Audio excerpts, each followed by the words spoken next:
Welcome to Illumineer Academy. Here, you shall learn how to become the best Illumineer you can be. You've learned to play, you've played with the starter decks, but now, you're ready to take your journey to the next level, crafting a deck of your own. With your own deck, you truly become an Illumineer. But how do you get there? How do you put together a well-thought-out deck? Today, you will learn what ink types you want to use. There are 6 ink types to choose from, and you only get to choose 2 of them. That is a lot of combinations. How could you ever decide? Try to think of your strategy first, and then you'll find what cards help your strategy. Every ink has a definite strength to it, so pick what 2 strengths you want your deck to have. Ruby and Steel are straightforward. Ruby's strength is, well, strength. Overall, Ruby cards are great at challenging. There's a lot of cards that have just plain high stats. Some cards let you challenge multiple times on a turn, and a lot of characters have effects that trigger when they banish someone. So basically, challenging is easier, more effective, and more profitable with Ruby decks. Steel is similar, but instead of attack, it focuses on defense. Steel cards have solid defense capabilities. There's cards to stop your opponent's challenges, cards that guard your other cards, and because challenging damages your characters too, there's lots of ways to deal damage to your opponents without challenging, therefore keeping your characters safe. A steel deck makes your characters much tougher to defeat. Amber and Sapphire focus on getting you more resources to work with.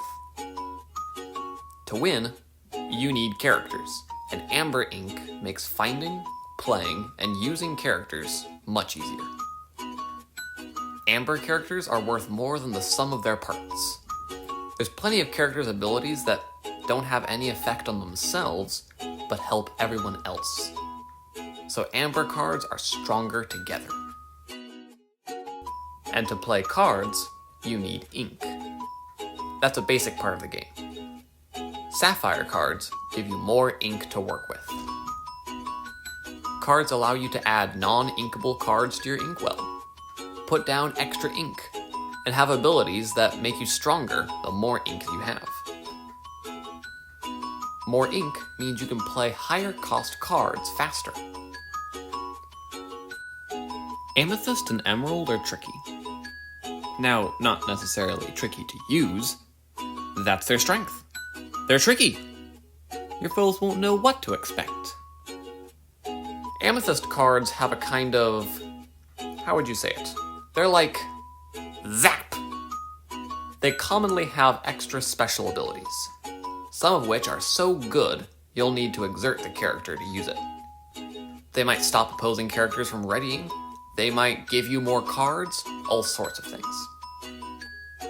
But while they're actively opposing opponents, Emerald cards would rather keep to themselves. An Emerald deck user would just love to be left alone to collect lore and win. But if you need to challenge an Emerald card, look out. They leave clever traps for you.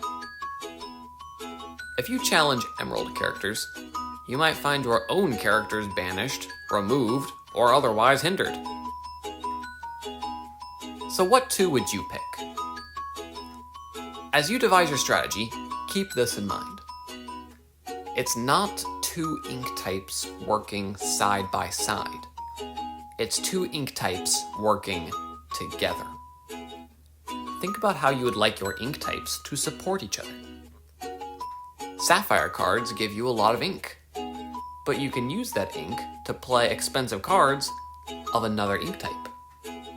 Steel cards protect, but who are they protecting? Anyone you want. Amber cards make it easier to find and play characters of whatever ink type you like. So now that you know the different ink types, which types call to you? Your goal for this lesson is decide on a basic strategy based on ink types. Start there, and next time we'll go deeper into developing your own strategy. See you at the next lesson.